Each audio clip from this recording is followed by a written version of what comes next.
Het is gebruiksvriendelijk, veilig en heeft verschillende handige functies voor zowel particuliere als zakelijke klanten. Het belangrijkste nieuws van Curaçao in het Nederlands. Extra Journaal. Vers van de pers.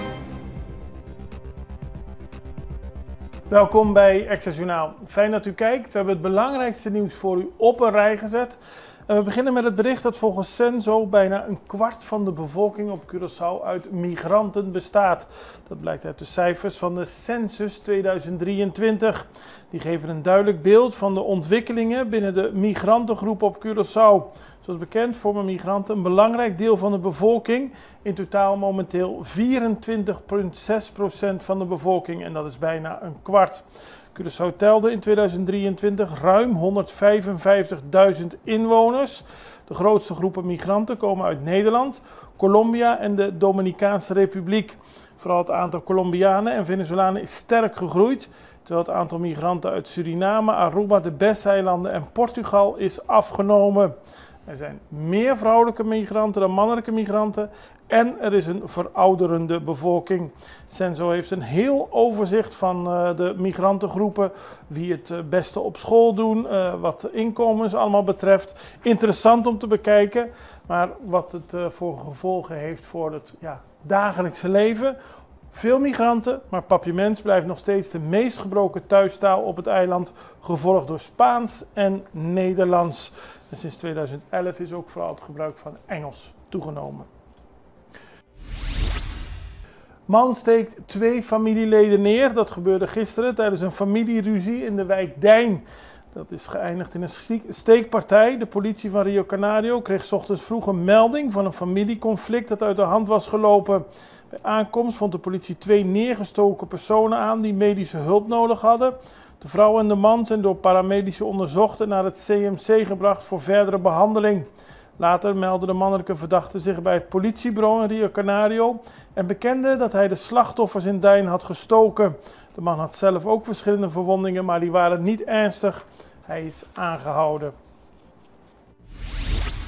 In de zaak Helal hebben alle 7 verdachten zich op hun zwijgrecht beroepen.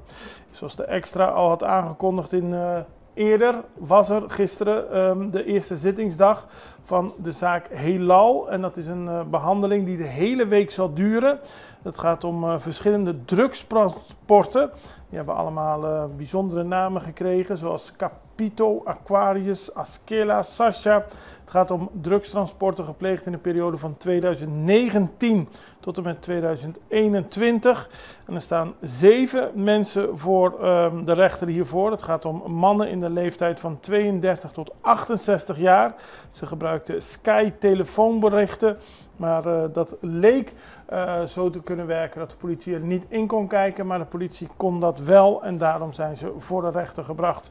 Alle 7 verdachten die zouden niet willen praten. Ze beroepen zich op hun zwijgrecht, terwijl het om enorme hoeveelheden import van drugs gaat. Oud-directeur Dame erkent schuld. 2 verdachten in de corruptiezaak tegen Dame Shipyards hebben een strafbeschikking geaccepteerd van het Openbaar Ministerie. Het gaat om de marketingdirecteur van het scheepsbouwconcern Sander van O en Richard Lopez Ramirez, de voormalige directeur van het havenbedrijf van Curaçao. Dat bleek gisteren tijdens de eerste openbare zitting in Nederland over het onderzoek Bagdad van opsporingsdienst FIOD naar corruptiebetalingen en valsheid in geschriften door het grootste scheepsbouwconcern van Nederland, Dame Shipyard. Gepensioneerden vragen om indexering. Dat deden ze gisteren weer tijdens een persconferentie. Ze vragen er al langer op, maar maken nu duidelijk: als er geen indexering komt, nemen we de stap naar de rechter. En als de regering geen middelen heeft om de AOW-pensioenen te indexeren, moet zij maatregelen nemen om voldoende middelen in het AOW-fonds te hebben om die indexatie te kunnen betalen. Dat verklaarde Wimbert Hato, bestuurslid van UPA. Dat is de Unie van Gepensioneerden voor Vooruitgang en Gerechtigheid. In het overleg met de regering is vaker naar voren gekomen dat er geen duidelijkheid komt over de indexering. Maar volgens Hato is het van groot belang dat het daadwerkelijk gaat gebeuren. Zo niet, dan stappen ze naar de rechter. Plaats de Blue Wave op de nieuwe kentekenplaat. Dat heeft Sheldry Osippa gezegd. Hij is parlementariër voor de PNP en heeft een brief gestuurd naar de minister van Verkeer, Vervoer en Ruimtelijke Planning, Charles Cooper. Hij komt met het voorstel om de nieuwe Curaçaose kentekenplaten te vermelden met de Blue Wave, naar verwijzing van de Curaçaose nationale voetbalteam. Die heeft zich gekwalificeerd voor het WK 2026 en volgens Osippa is het een prestatie waar grotere landen alleen van kunnen dromen en moet het een stimulans zijn voor alle toekomstige generaties. Er wordt momenteel gewerkt aan de nieuwe kentekenplaten en Osippa is van mening dat dit historische moment gemarkeerd moet worden.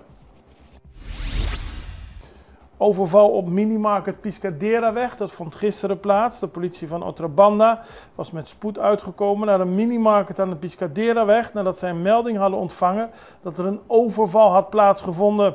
Bij aankomst begreep de patrouille dat 2 gewapende mannen de winkelier hadden overvallen en er met de dagopbrengst vandoor waren gegaan. De camerabeelden zijn in beslag genomen, zodat de politie het onderzoek voort kan zetten.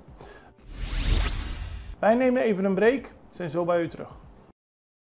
Você que douche, orboting e liberdade determina bo futuro. Na momento que você sentir claro para comprar casa, é profissional na Banco de Caribe te oferece guia sem igual. Sala espacioso, cozinha bom equipa, curral grande turnefloor e piscina para baixo calor. Esse é o poder de por escolher consciente e sem limite. Hopi douche. Traga você via WhatsApp na 432 3000. Banco de Caribe. Extra in Nederland. Van Amsterdam tot Arnhem, van Groningen tot Maastricht, Extra is erbij. Volg Extra Digitaal en blijf op de hoogte van de belangrijkste ontwikkelingen in Nederland. Extra Digitaal is te zien op verschillende platforms en kanalen zoals WhatsApp, YouTube, Facebook, Instagram en ook TikTok. Wilt u ons op de hoogte brengen van een evenement of iets doorgeven? Neem contact op via WhatsApp, e-mail, Facebook of bel gewoon 06 1364 2945. Volg of abonneer je op Extra Digitaal. Klik aan en volg ons. Vamos celebrar com Extra su 50 aniversario. Com un tremendo super mega campaña 50 años.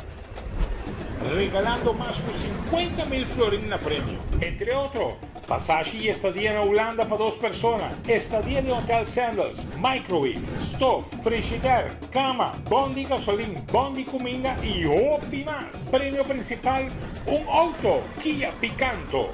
Busca Bocorán Extra Tour Dia, subir el website www.extra.cw y participar para Botadeng. ¡Suerte! We beginnen bij Suriname, want die vieren vandaag, 25 november, dat het 50 jaar geleden is dat ze onafhankelijk zijn geworden. En in het kader daarvan zijn er heel veel festiviteiten. En ook de Curaçaose minister-president Gilmar Pik-Pisas is hiervoor uitgenodigd. Hij verblijft van 21 tot en met 26 november in Paramaribo voor de nationale vieringen. Hij heeft onder meer een bijeenkomst met de president Jennifer Geerling-Simons. En hij bezoekt ook verschillende bedrijven en heeft een netwerkevenementen met de private sector. Vandaag is er een buitengewone openbare vergadering van de Nationale Assemblée. Dus een parade, dus een défilé en een officiële receptie op het presidentieel paleis.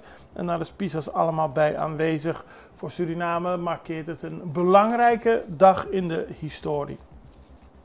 Nieuw digitaal platform Safe Place for Me gelanceerd. Dat is gedaan door een team van jongeren en vrijwilligers, gesteund door City en Rotary Club Curaçao. Die hebben Safe Place for Me gelanceerd en dat is een gratis digitaal platform. Dat is bedoeld voor de mentale gezondheid van jongeren op Curaçao. Op de website kunnen jongeren informatie vinden, praktische tools gebruiken en doorklikken naar professionele hulp bij zaken als stress, rouw, paniek, schooldruk en andere onderwerpen. Het nodigt jongeren en vrijwilligers uit, de platform, om bij te dragen aan de verdere ontwikkeling van het platform. Safe Place en dan een 4.me is de wijze waarop u naar het platform kunt gaan. 10 jaar schoonmaak Klein Curaçao, dat werd zaterdag gevierd met een schoonmaak door Clean Curaçao. Clean Up Curaçao die vertrok met 100 vrijwilligers met een Mermaid voor een grote schoonmaakactie. En er werd heel veel troep weggehaald, onder meer het plastic langs de kusten van het eiland.